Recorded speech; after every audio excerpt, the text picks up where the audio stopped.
Dumako naman tayo sa South Korea. Alam niyo ba mga ka-wonder na may lugar dito na kasama sa kanilang dating kultura ang pagkain ng balyena o whale?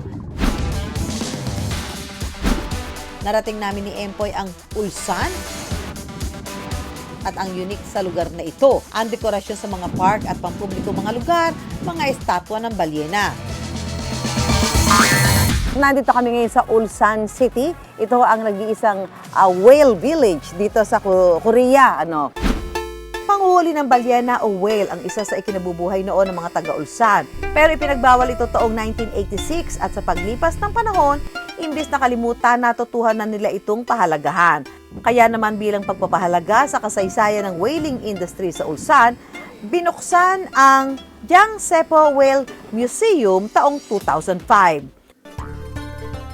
Long time ago, Mm. Korean people can eat the whale. They can Fishing whale, catch whale, eat whale. But since 1980, it's illegal. If you wail, you jail. Oh! That's so funny. No. Sa ngayon, tanging ala-ala na lang ang mga balyenang makikita sa kanilang museum. Dahil hinahayaan na raw nila itong mamuhay ng malaya sa kanilang mga karagatan.